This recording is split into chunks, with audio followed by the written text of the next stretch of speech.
Assalamualaikum warahmatullahi wabarakatuh. Jumpa lagi kita dalam pembahasan materi matematika terkait fungsi dan grafiknya. Nah, sebelumnya perlu kita ingat bahwa kita sudah belajar tentang bilangan real, kemudian persamaan matematika ya. Nah, di sini kita perlu mempelajari perbedaan antara persamaan dan fungsi. Kemudian kalau dalam persamaan ada istilahnya solusi persamaan. Nah, fungsi ada juga beberapa istilah khusus yang hanya ada dibahas dalam materi fungsi. Mari kita lanjut. Pertama kita lihat definisi fungsi dulu. Ya. Fungsi adalah relasi yang menghubungkan satu himpunan yang disebut sebagai domain dengan himpunan lainnya yang disebut sebagai rank. Sedemikian sehingga setiap anggota domain berkorespondensi dengan tepat satu anggota di rank. Ya, jadi di sini pasangan antara anggota di satu himpunan dengan himpunan lain disebut fungsi hanya jika anggota domain mempunyai pasangan satu di ranknya. Jadi domain ke rank itu nggak boleh lebih dari satu. Ya, nah kalau kita lihat ilustrasi grafiknya seperti ini. Jadi misal di sini adalah himpunan. Kita katakan domain, kemudian di sini himpunan lagi, kita katakan rank. Dari domain ke rank, pasangannya yang dibentuk dari domain ke rank, itu hanya boleh satu pasang. Jadi ini satu titik ke satu titik di rank. Nah, di sini satu titik di domain ke satu titik di rank. Nah, jadi dari domain ke rank harus satu. Beda dengan dari rank ke domain. Kalau dari rank ke domain, kita perhatikan di sini ada satu titik berpasangan dua titik di domain. Ya, ini boleh-boleh saja ya. Jadi yang dalam fungsi yang perlu kita perhatikan adalah titik-titik atau anggota-anggota pada himpunan pertama, ya, pada domainnya. Harus punya satu pasang. Nah, inilah baru dikatakan fungsi. Nah, jika domain mempunyai lebih dari satu pasang di rank, maka hanya disebut sebagai persamaan. Inilah beda fungsi dan persamaan. Nah, kita lihat manakah relasi berikut atau hubungan-hubungan berikut yang termasuk kategori fungsi dan yang bukan. Yang pertama, relasi antara anggota keluarga dengan berat badan. Nah, apakah relasi ini termasuk fungsi? Perlu kita perhatikan, himpunan yang menjadi domain adalah anggota keluarga. Sedangkan himpunan yang akan menjadi rank adalah berat badan. Nah, kita perlu periksa apakah ada anggota keluarga yang punya berat badan lebih dari satu. Ya. Apakah ada anggota keluarga yang punya berat badan lebih dari satu ya? Nah, misal gini, anggota keluarga kita ada 4, ya, ayah, ibu, dan 2 anak. Ayah beratnya 60 misalnya, maka tidak mungkin ayah yang sama ini juga beratnya 65. Artinya setiap anggota pasti punya cuma satu berat badan. Ya, tidak ada anggota yang punya lebih dari satu berat badan. Nah, maka relasi ini disebut sebagai fungsi. Ya. Kemudian relasi antara ayah dan anak. Ini ayah kandung ya. Antara ayah dan anak. Nah, kita periksa. Domainnya apa? Adalah ayah ya, para ayah. Kemudian anak domain rank adalah anak-anak. Nah, sekarang kita mau pasangkan. Apakah ada satu ayah yang punya anak lebih dari satu? Ya. Nah, kita lihat apakah ada ayah yang punya anak lebih dari satu? Ada ya. ada. Maka relasi yang begini bukanlah fungsi. Relasi antara telepon seluler dengan nomor IMEI-nya. Setiap telepon seluler apakah punya lebih dari satu IMEI? Ya. Telepon selulernya domain, kemudian nomor IMEI-nya reng. Nah, apakah satu telepon seluler punya lebih dari satu IMEI? Tidak ya, satu telepon, satu unit punya satu nomor IMEI. Nah, kalau begitu relasi ini disebut sebagai fungsi. Jadi yang perlu kita ingat, dari domain ke reng harus tepat punya satu pasang, tidak boleh lebih.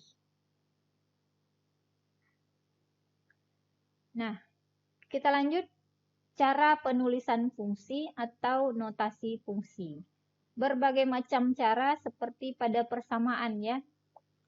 Yang pertama boleh kita tuliskan dalam pasangan terurut. Misalnya fungsi f, anggotanya adalah himpunan titik 3,9, titik 4,16, 5,25, min 5,25. Nah, ini adalah pasangan titik-titik pada fungsi f. Nah, kalau fungsi ditulis dalam pasangan terurut begini, kita bisa lihat dengan jelas domain dan rangnya siapa. Ya. Domain f apa? Adalah titik-titik x-nya. Ya. Karena ini titik, tentu koordinat x, y ya. Maka semua x adalah domain dan semua y adalah rang. Domainnya adalah 3, 4, 5, min 5. Kemudian rang. Rangnya adalah 9, 16, 25. Nah, ini sama 25. Jadi kita nggak perlu tuliskan 2 kali 25-nya. Cukup 9, 16, 25 sekali. Ya, ini rang dari fungsi f. Nah, selain pasangan terurut, fungsi juga bisa ditulis dalam bentuk persamaan matematika. Nah, contohnya fx sama dengan 2x tambah 3. Ya, fx sama dengan 4 kurang x kuadrat. Nah, dalam proses sederhananya, fungsi ini diibaratkan sebagai sebuah mesin ya. Dengan x-nya adalah input, ya, jadi x tadi, variabel tadi, peubah-peubah tadi dikatakan sebagai input. Kemudian mesin pemrosesnya adalah f, fungsinya. Sedangkan fx ya, adalah output dari fungsi tadi.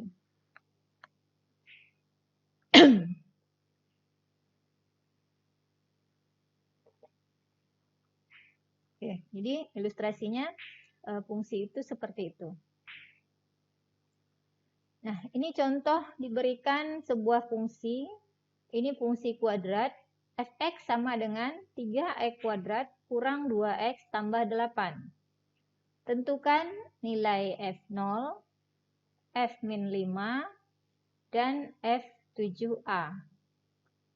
Nah, kalau kita kembalikan ke konsep fungsi, bahwa fungsi merupakan proses memasukkan input x dengan output fx. Nah, maka bisa kita anggap bahwa fungsi fx di sini, x-nya adalah kotak kosong yang mungkin bisa diisi apa saja. Nah, dalam hal ini yang diminta apa?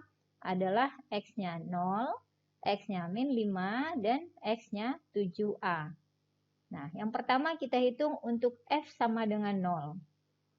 Ya, untuk x sama dengan 0, nilai f0 adalah dengan mengganti semua x dengan angka 0. Sehingga kita dapat f0 sama dengan 3 kali 0 kuadrat kurang 2 kali 0 tambah 8. Sama dengan 8. Ini nilai fungsi kalau x-nya 0. Artinya apa? Inputnya 0, maka outputnya 8. Selanjutnya, untuk x-nya min 5. Untuk x min 5, kita mengganti x dengan angka min 5. Ya, ini kita hitung, maka ini menjadi 3 kali min 5 kuadrat kurang 2 kali min 5 tambah 8. Hasilnya 93. Nah, 93 adalah output jika X-nya min 5. Nah, kemudian output berikutnya, input berikutnya yang kita masukkan 7A. 7A. Ya, jadi input itu nggak harus selalu angka ya. Boleh juga parameter lain. Di sini kita masukkan A. Fungsi ketika X-nya 7A adalah 3 kali 7A kuadrat kurang 2 kali 7A tambah 8. Nilainya sama dengan 147A kuadrat kurang 14A tambah 8. Nah, ini adalah output jika inputnya adalah 7A. A di sini tetap kita biarkan dalam huruf A ya, parameter A. Tidak perlu kita ganti dengan angka lain. Ya, jadi input yang berbeda akan menghasilkan nilai output yang berbeda pula, tergantung fungsinya. Nah, bagaimana menggambarkan fungsi dalam sumbu kartesius?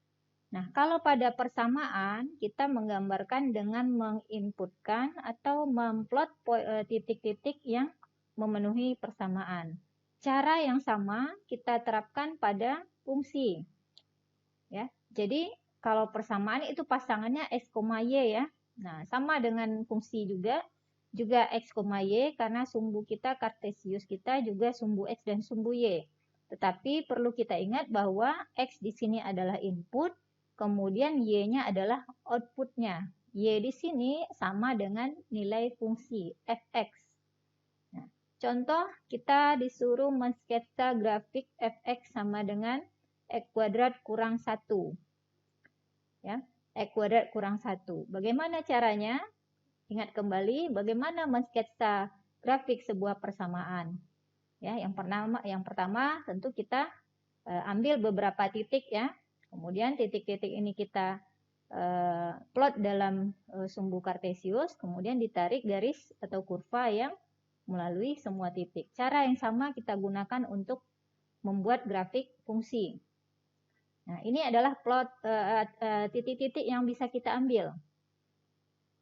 Karena fungsi kita fx sama dengan X kuadrat kurang 1, kita tahu bahwa bentuk kuadrat itu punya simetri. Ya. Bentuk kuadrat punya simetri, sehingga titik-titik yang kita ambil sebaiknya titik-titik yang juga simetri. Di sini kita pilih titiknya adalah min 2, min 1, 0, 1, 2. Nah, ketika kita ambil X sama dengan min 2, kita hitung fx. Tentu ini jadi min 2 dikuadratkan kurang 1 sama dengan 4 kurang 1, 3 ya. Maka titik kita adalah min 2, 3. Ini titik pertama. Berikutnya titik min 1. Kalau X-nya min 1, fx-nya berapa?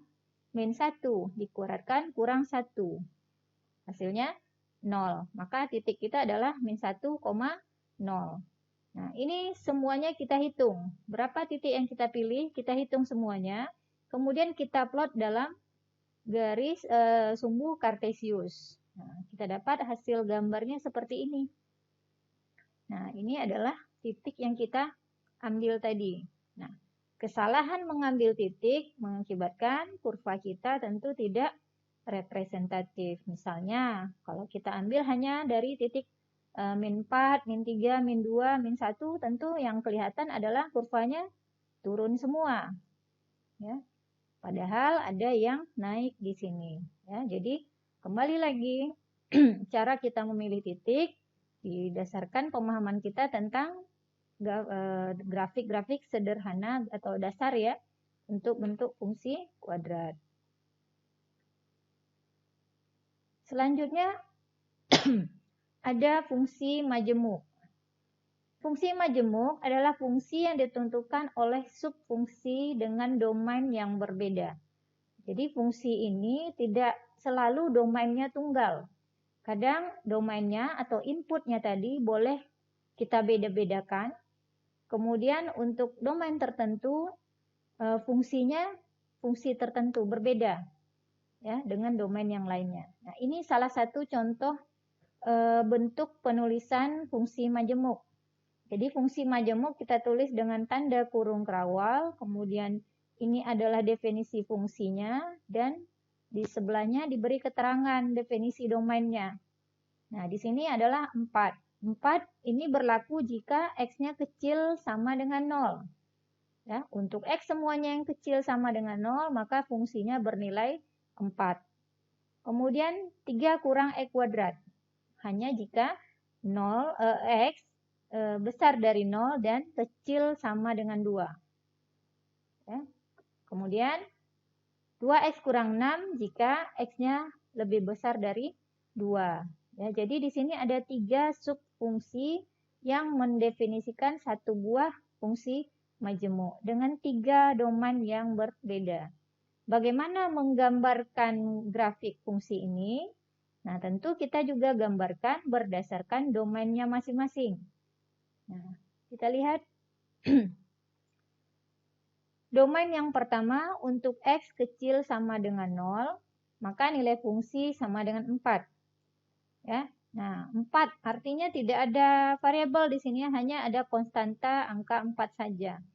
Sehingga berapapun nilai X, dengan syarat X-nya kecil sama dengan 0 ya, berapapun nilainya, maka nilai Y-nya pasti 4. Misal, X-nya 0, maka Y-nya 4. X-nya min 1, maka Y-nya juga masih 4. X-nya min 2, Y-nya juga 4. Karena semua X tadi yang kita ambil tadi, kecil sama dengan 0. Sehingga koordinat titik kita adalah 0,4, min 1,4, min 2,4, ya, dan seterusnya. Nah, ini kita plot dulu dalam grafik sumbu kartesius. Nah, garisnya seperti ini. Garis lurus horizontal. Artinya apa? Dari 0 ke kiri nilainya konstan sama dengan 4.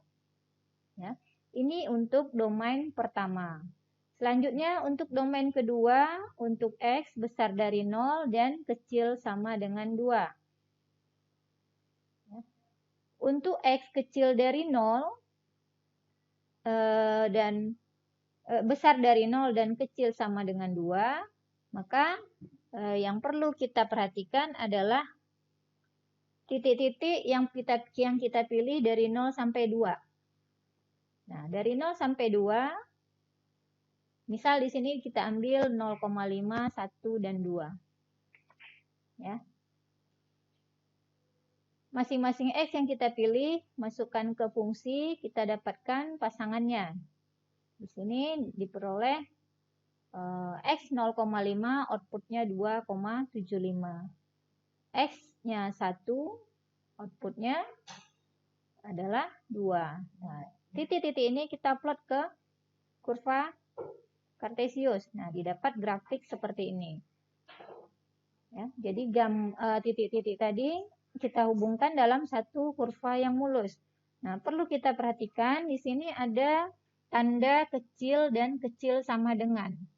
Ada perbedaan antara kecil dan kecil sama dengan ya, yaitu pada letak sama dengannya. Untuk kecil, maka titik ujung kurvanya itu diberi notasi dot titik yang kosong ya. Ya, tanda titiknya di sini kosong. Ya. Sedangkan untuk yang ada tanda sama dengan, kita beri bulatannya atau dotnya itu penuh. Ya. Penuh dan kosong. Ada arti untuk setiap simbol penuh dan kosong. Kalau ini titiknya kita buat penuh di sini, artinya nilai X sama dengan 0 akan masuk dalam definisi 3 kurang X kuadrat. Ya, tentu hal ini tidak sesuai dengan fungsi majemuk yang dijelaskan di awal ya, bahwa untuk fungsi majemuk ini subfungsi dengan domain kedua itu X-nya besar dari 0, bukan besar sama dengan 0. Ya, jadi perlu kita perhatikan tanda kecil dan kecil sama dengannya. Oke, ini adalah subfungsi kedua. Kita lanjut subfungsi ketiga untuk domain X besar dari 2. Ya, ini tanda besar saja ya, tidak ada sama dengan. Maka juga nanti kurvanya juga dotnya kosong. Untuk X besar dari 2, maka fx sama dengan 2x kurang 6. Definisi yang ketiga. Nah, kita ambil beberapa titik yang lebih dari 2 untuk mensketsa kurva fx ini. Nah, di sini kita ambil 2,5, 4, dan 5. Dari 2,5, 4, dan 5, kita dapatkan pasangan titik. 3 pasangan titik. Nah, ketiganya kita plot. Nah, sehingga garis kita yang ketiga, untuk fungsi yang ketiga, seperti ini. Garis lurus ke atas. Nah, tanda X besar dari 2 ditunjukkan oleh garis di sini. Ada di dot kosong ya. Nah, artinya nilai 2, angka X sama dengan 2 tidak ikut serta dalam fungsi fx sama dengan 2x kurang 6. Nah, secara keseluruhan inilah grafik fungsi majemuk yang diberikan ya di awal tadi. Ini grafik fungsi majemuknya yang pink ini. Oke. Nah, di sini tersedia 6 macam grafik. Nah, di antara 6 ini manakah yang termasuk fungsi? Kita lihat dulu grafik A, grafik yang pertama. Kurvanya garis lurus dan kita lihat syarat fungsi tadi apa? Syaratnya semua nilai X, setiap nilai X harus berpasangan hanya dengan satu titik di Y-nya. Ya, Y sekarang adalah domain. Ya, Y adalah rank ya, X-nya domain. Satu X di domain hanya berpasangan dengan satu Y di rank. Kita lihat garis grafik A. Setiap X kita tarik ke atas hanya berpasangan dengan satu titik Y.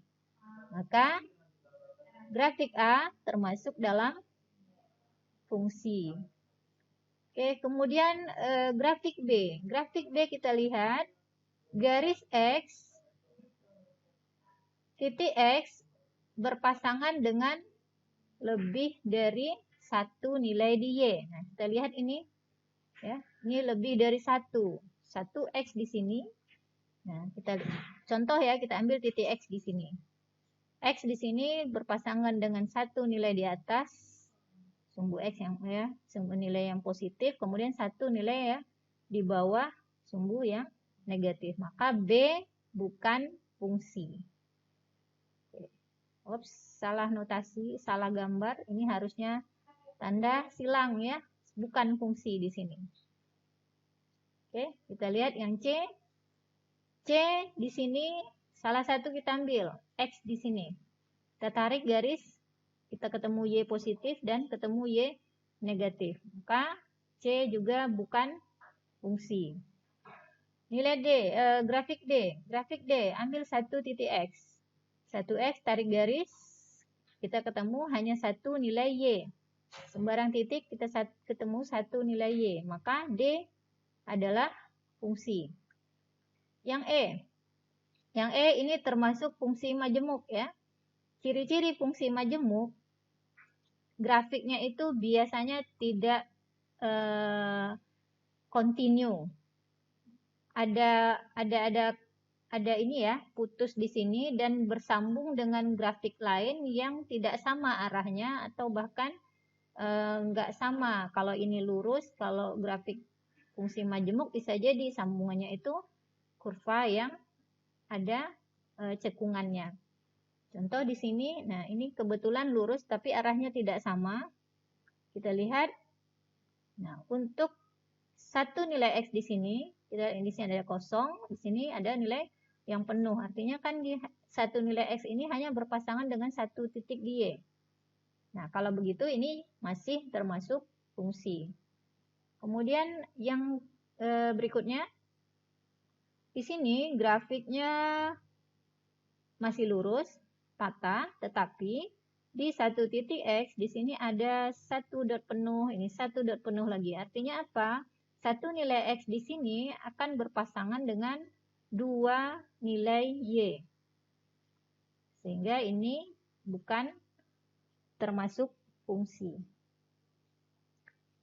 Nah, untuk melatih dan meningkatkan pemahaman kita tentang fungsi dan grafiknya, silakan dicoba latihan pada exercise set R2 nomor 3, 4, 19, 53, dan 62 halaman 21 buku yang referensi pendukung yang saya sudah share di media classroom kita. Selanjutnya, bagaimana menemukan domain dan rank sebuah fungsi.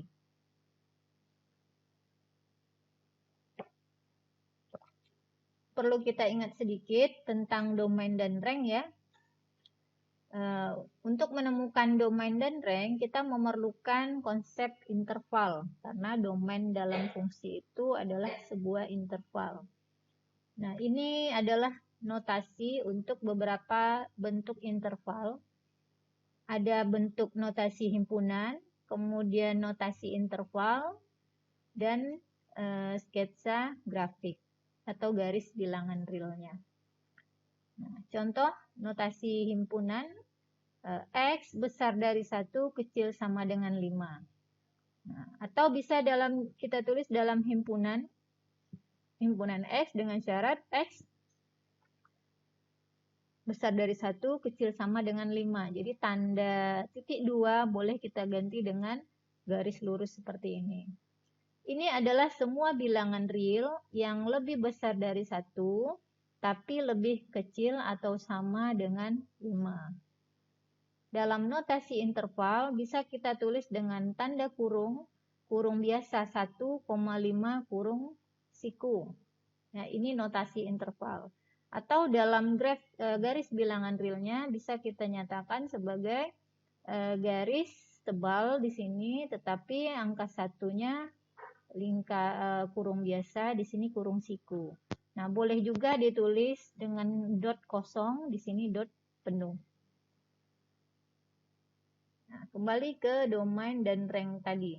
Domain adalah semua anggota himpunan pertama atau input, ya, atau masukan pada fungsi. Ya, sedangkan rank adalah semua anggota himpunan kedua atau outputnya atau luarannya pada fungsi tadi. Nah, misal kita diberikan fungsi pasangan terurut sebelumnya. Nah, fungsi ini dinyatakan dalam grafik adalah sebuah titik. Ya. Di sini titik min 3,1, titik 1, min 2, titik 3,0, titik 4,5. Nah, temukan domain dan rank grafik fungsinya. Nah, yang pertama, dari titik-titik tadi, kita daftarkan sesuai dengan kelompok X dan Y-nya. X adalah domain, Y adalah rank. Maka domainnya adalah 3, ya, 4, min 3, dan 1. Ya, semua nilai X-nya. Sedangkan rank adalah semua nilai Y, yaitu 0, 5, 1, dan min 2. Diberikan grafik seperti ini. Temukan rank untuk domain X sama dengan 1. Ya, dengan kata lain, kita disuruh mencari nilai F1. Kemudian yang kedua, tentukan domain fungsi F. Yang ketiga, domain untuk rank Y-nya 1. Ya. Atau kita diminta untuk menentukan nilai X ya, sedemikian sehingga nilai fx-nya sama dengan 1. Y-nya 1. Gitu. Berapa x-nya? Yang D, temukan rank F. Jadi ada 4 hal yang diminta dari grafik ini. Yang pertama, pasangan untuk X sama dengan 1. Ya. Untuk kita lihat dari grafik, kita ambil X-nya 1, tarik garis ke kurva, ketemu di sini, nilainya adalah 2. Maka pasangan untuk X sama dengan 1 adalah 2. Atau F1 sama dengan 2. Kemudian, domain F. Domain F adalah semua titik pada sumbu X yang menjadi input untuk grafik fungsi F. Ya, jadi kita lihat grafik F ini mulainya dari X berapa hingga X berapa. Di sini nampak bahwa X-nya dimulai dari min 4 sampai dengan 3. Nah, di sini juga ujung-ujung kurva adalah dot penuh. Ini dot penuh. Artinya X sama dengan, ini min 5 ya. Bukan min 4. X sama dengan min 5, X-nya min 5 itu ikut dalam kurva. Kemudian 3 juga ikut dalam kurva. Artinya 5, min 5 dan 3 masuk dalam domain. Maka domain F kita adalah himpunan X, syarat min 5, X besar sama dengan min 5, kecil sama dengan 3. Atau dalam notasi interval, kita tulis dalam sebuah kurung siku min 5,3. Ini domain F. Selanjutnya, untuk pasangan Y sama dengan 1. Jadi diberikan Y-nya 1. Berapakah X? Untuk Y-nya 1, kita cari di sumbu Y, nilainya 1. Kemudian kita tarik garis ke arah kurva. Di sini kurvanya ke arah kiri. Kita ketemu di kurva di sini, tarik ke X-nya, kita ketemu angka min 4. Maka pasangan untuk 1 adalah min 4. Atau domain untuk rank-nya 1 adalah min 4. Selanjutnya, temukan rank F.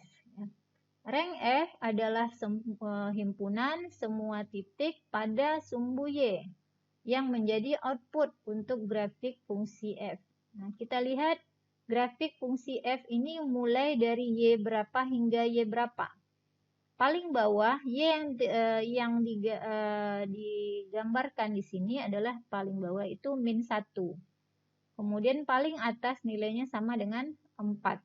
Maka rank-nya adalah dari min 1 sampai 4. Nah, apakah min 1 dan 4-nya ikut? Ikut karena ujung grafiknya adalah dot penuh.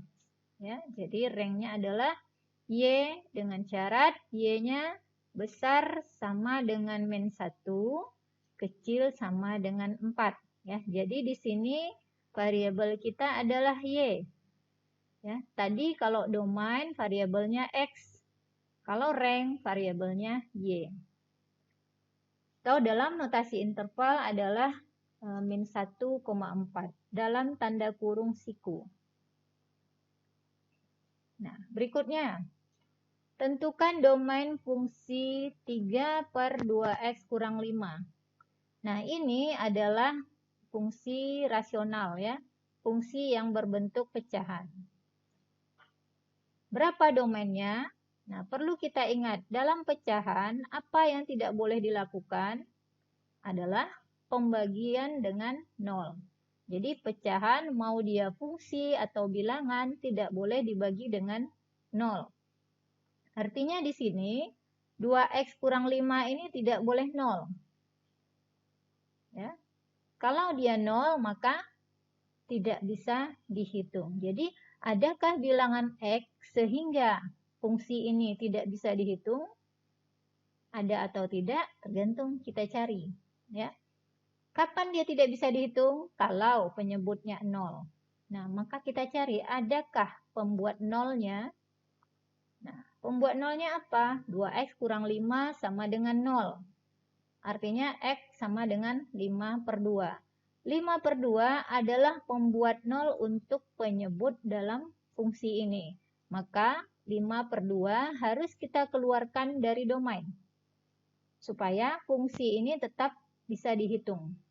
Nah, artinya kalau kita tuliskan notasi domainnya dalam himpunan, dapat kita tulis sebagai domain F adalah himpunan X dengan syarat X-nya adalah anggota bilangan real dan X-nya tidak sama dengan 5 per 2. Atau boleh kita tulis dalam notasi interval,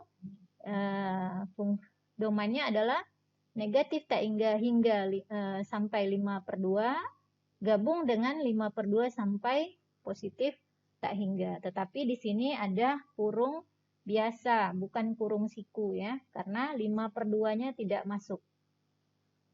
Ya, jadi untuk pecahan, kesimpulan kita apa? Domain pada pecahan yang harus diperhatikan adalah penyebut. Tidak boleh penyebut itu nilainya 0.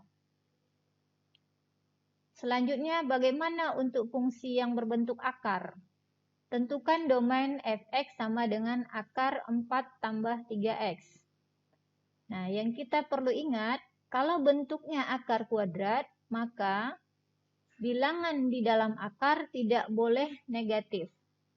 Ya, karena akar negatif itu tidak ada ya, bukan masuk bilangan real. Ya, akar negatif tidak ada. Nah, apakah ada bilangan X sedemikian hingga akarnya tidak bisa dihitung? Ya, artinya kan kita mencari kapankah 4 tambah 3X-nya tidak bisa dihitung? Ya, kapankah akar 4 tambah 3X-nya tidak bisa dihitung? Ya, tidak bisa dihitung jika 4 tambah 3X-nya negatif ya, atau kita buat ini kecil sama dengan 0. Sehingga yang kita harus cari domainnya tentu kebalikannya. Kebalikan dari kecil sama dengan adalah besar sama dengan 0. 4 tambah 3X besar sama dengan 0, artinya apa? X besar sama dengan min 4 per 3. Maka domain F adalah semua X dengan syarat X besar sama dengan min 4 per 3. Dan X-nya harus bilangan real. Ya, ini domain untuk fungsi yang berbentuk akar. Jadi catatan kita, untuk yang berbentuk akar, bilangannya tidak boleh negatif ya. Ini akar kuadrat ya. Kalau akarnya akar pangkat 3, tentu bisa saja negatif. Nah, ini untuk akar kuadrat atau akar genap. Nah, silakan dicoba latihan exercise set R3 nomor 13, 27, 30, 49, dan 57 halaman 31 buku referensi kita. Nah, selanjutnya adalah fungsi linier. Fungsi linier mempunyai bentuk yang umum dengan pangkat X-nya adalah 1. Ya. Nah, notasi matematika fungsinya adalah fx sama dengan mx tambah b atau y sama dengan mx tambah b. M di sini disebut sebagai kemiringan atau gradien fungsi, sedangkan b adalah sebuah konstan. Dalam grafik ya, mx tambah b itu seperti ini. Ya. Nah, kalau b-nya 0, maka grafiknya sejajar dengan mx tambah b, tetapi ada jarak di sini adalah b-nya. Ini contoh untuk grafik fungsi linier y sama dengan 3x kurang 2. Kemudian ini adalah grafik y sama dengan 3x. Jadi b ini adalah sebuah konstan yang menentukan jarak antara satu grafik dengan grafik lain. Di fungsi yang dengan m yang sama, b yang berbeda, pasti garisnya sejajar. kita lihat gradien. Nah, gradien atau kemiringan adalah perbandingan antara perubahan nilai Y dan perubahan nilai X. Atau secara matematika ini ditulis sebagai Y2 kurang Y1 per X2 kurang X1. Nah, ini contoh garis miring. Garis ini punya kemiringan adalah Y2 kurang Y1 per X2 kurang X1 ya. Perubahan dalam Y bagi dengan perubahan dalam X. Punya nilai ini grafiknya. Kemudian kita lihat yang kedua, ini grafik dengan kemiringan yang 0. Kemiringan yang 0 garisnya horizontal. Karena tidak ada perubahan dalam Y ya. Y-nya tetap konstan sehingga Y2 kurang Y1-nya sama dengan 0. Ya, ini grafik yang merupakan garis lurus horizontal, kemiringannya adalah 0. Kemudian grafik dengan garis lurus vertikal, di sini Y1, Y2 ada perubahan, tetapi X1, X2-nya tetap. Maka grafik ini tidak punya kemiringan. Nah, jadi ada yang kemiringannya 0 dan ada yang tidak punya kemiringan atau tidak punya gradien. Ya.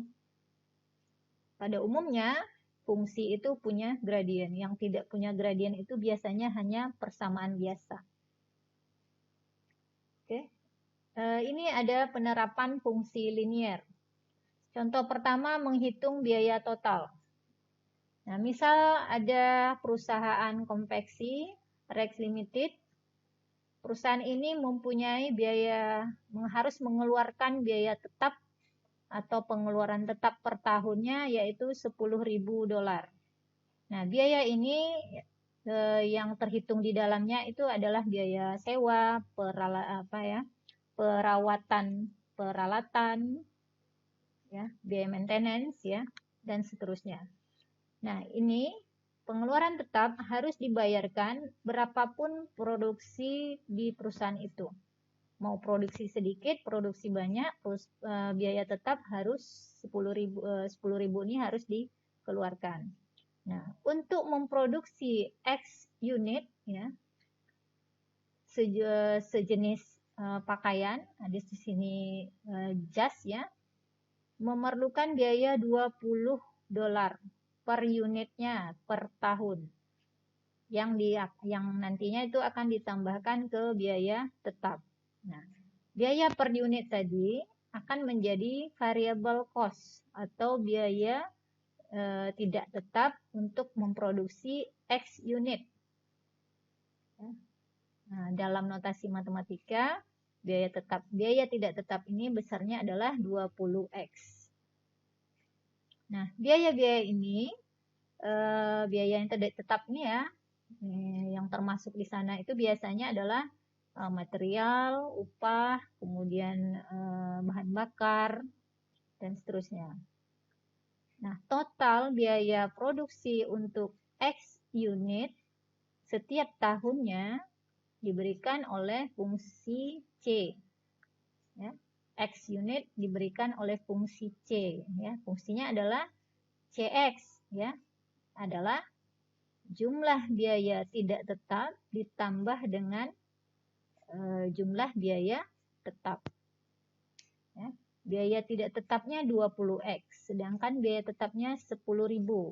Sehingga total cost-nya atau biaya total atau pengeluaran total per tahun adalah 20X tambah 10.000. Nah, yang A, coba buat grafik fungsi variabel biaya yang berubah, ya, biaya tidak tetap, biaya tetap, dan fungsi biaya total. Kemudian B, berapa total biaya untuk memproduksi 100 unit dan berapa total untuk produksi 400 unit. Ya, jadi di sini konsep fungsi linier diterapkan pada fungsi biaya total. Untuk fungsi biaya tetap dan biaya tidak tetap, kita coba menggambar dalam satu kurva kartesius. Biaya tetap adalah 10.000. Berapapun jumlah produksi, biayanya yang dikeluarkan adalah 10.000. Maka ini adalah biaya total tetap. Grafik yang hitam ini adalah grafik untuk biaya tetap. Kemudian, biaya tidak tetap adalah 20X. Kalau X-nya 100, biayanya adalah 20 kali 100. Ya, 2000. Kalau X-nya 300, tentu 20 kali 300, 6000. Nah, kita pasangkan dua titik ini, kita tarik garis lurusnya. Kita dapat kurva garis seperti yang biru ini, garis lurus. Ya, ini untuk grafik biaya tetap dan biaya tidak tetap.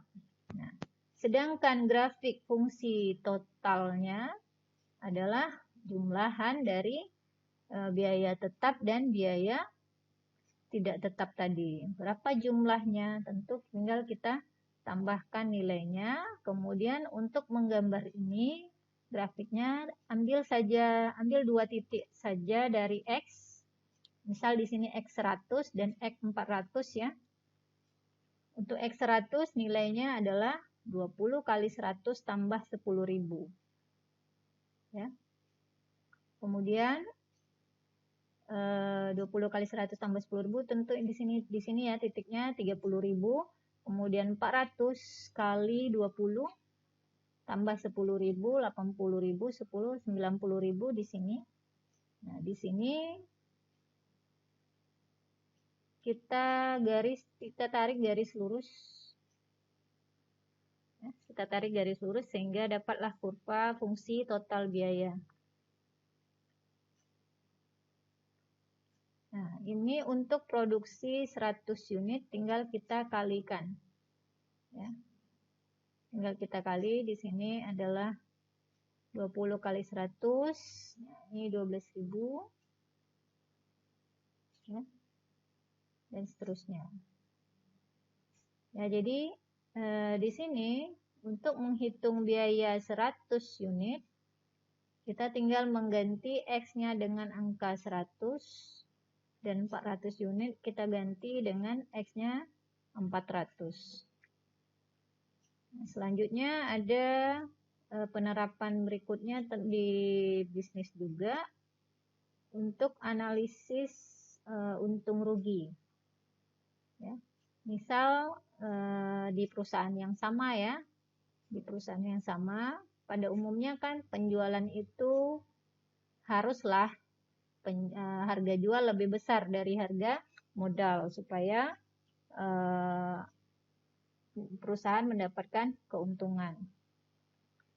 Nah, di perusahaan yang sama, total pendapatan dari penjualannya adalah 80.000 per unit. $80 per unit ya.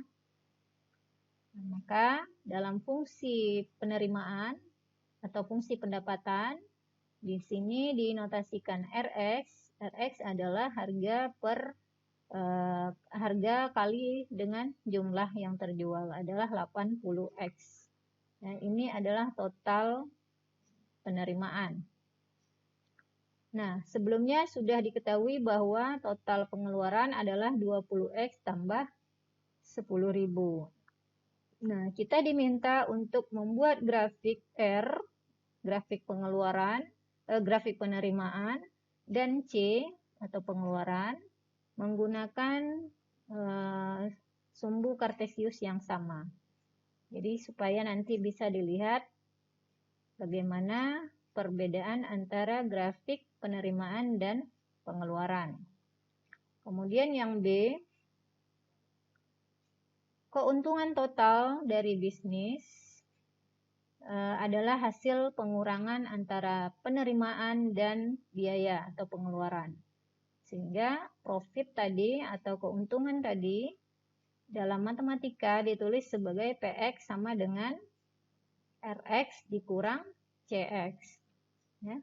R-nya revenue atau penerimaan, pendapatan ya.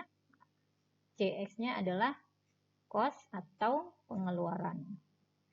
Nah, hitunglah PX ya. Jadi definisikan fungsi PX dan gambarkan dalam sumbu Kartesius yang sama dengan yang sebelumnya. Jadi digabung dengan grafik R dan C tadi. Grafik pendapatan dan pengeluaran tadi. Nah, jadi nanti kita harus menggambarkan dalam satu sumbu Kartesius itu ada grafik penerimaan, pengeluaran, dan keuntungan. Kemudian berikutnya, perusahaan akan mencapai break even atau titik impas pada titik X. Sedemikian hingga di sana ya, pada titik impas itu untungnya sama dengan 0. Ya. Temukan titik X-nya. Ya, artinya kita disuruh menemukan titik di mana perusahaan itu tidak untung juga tidak rugi. Ya, atau break even-nya tadi. Baik. Untuk gambar grafik penerimaan dan pengeluaran. Ya. Penerimaan adalah 80X tambah 80X ya. 80X. Untuk menggambarkan RX, ini grafik yang biru, cukup diambil 2 titik nilai X, dimasukkan ke nilai fungsi. Jadi 100 kali X. Ya.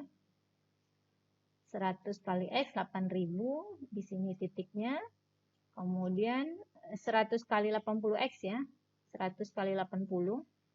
Kemudian 200 kali 80, 1600, ditarik garis, kita dapatkan garis lurus seperti ini. Ini garis untuk penerimaan atau pendapatan. Kemudian garis untuk pengeluaran atau biaya tadi adalah fungsi 2X tambah 10.000. Ini kita ambil saja dari contoh sebelumnya, kita pindahkan ke sini. Nah, di sini ada kurva yang ditandai yang di bawah titik potong ini adalah titik break even atau titik impasnya. Di bawah titik potong ini, di bawah titik break even adalah rugi. Ya, di sini adalah produksi yang akan mengalami kerugian. Nah, kemudian di sini produksi yang akan menghasilkan keuntungan. Oke. Nah, ini untuk grafik keuntungannya. Keuntungan adalah penerimaan dikurang pengeluaran. Itu di sini 80X kurang 20X tambah 10.000, hasilnya 60X kurang 10.000. Nah, ini persamaan untuk profitnya atau keuntungan. Mana garisnya? Kita tinggal ambil 2 titik X, masukkan ke PX, kita hitung, kita tarik garisnya. Ambil misalnya X-nya 200, maka 60 kali 200 kurang 10.000. Ya. 12.000 kurang 10.000, 2.000 di sini pasangan titiknya. Kemudian 300, misal ya, kita ambil 300, 60 kali 300 kurang 10.000. Ya, 18.000 ya, kurang 10.000, 8.000. Nah, tarik garis mencapai 8.000. 8.000 di sini 2.000 tadi. Kita tarik garis yang menghubungkan ke 2 titik tadi. Tarik garisnya hingga ke X sama dengan 0 ya. Ya, maka kita dapat garis keuntungan seperti ini. PX sama dengan 60X kurang 10.000. Ini adalah grafik keuntungannya. Ya, grafik keuntungan. Kemudian berapa titik impasnya atau break even value-nya? Tinggal kita mencari dengan ya. Break even itu kan saat dimana pengeluaran sama dengan penerimaan, ya. Pengeluaran sama penerimaan. Nah, pengeluaran kita adalah 20x tambah 10.000. Sedangkan penerimaan kita 80x. Maka tinggal ini kita buat dalam sebuah persamaan. Kita selesaikan, didapat X sama dengan 166 2/3. Nah, karena X ini adalah jumlah unit yang akan diproduksi, maka tidak mungkin jumlah unit itu dihitung dalam sebuah pecahan. Nah, artinya angka X ini harus kita bulatkan ke atas, ya. Hasilnya menjadi 167. Jadi titik break evennya atau titik impasnya adalah pada saat perusahaan memproduksi 167 unit. Ya, 167 unit. Jadi di sini kita lihat 167 unit itu di sini. Ya, ini adalah break even value-nya. Oke, nah, jadi di sini ya, karena kita punya hanya persamaan yang linier atau garis lurus, maka untuk menggambarkannya cukup dengan mengambil sampel 2 titik saja. Ya, 2 titik, kemudian hubungkan kedua titik tadi, tarik garis secukupnya, maka kita akan dapatkan grafik garis liniernya. Ya, hanya 2 titik.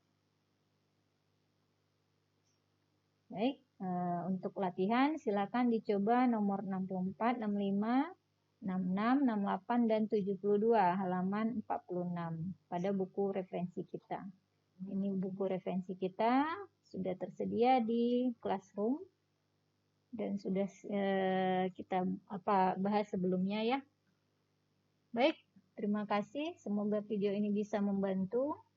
Assalamualaikum warahmatullahi wabarakatuh.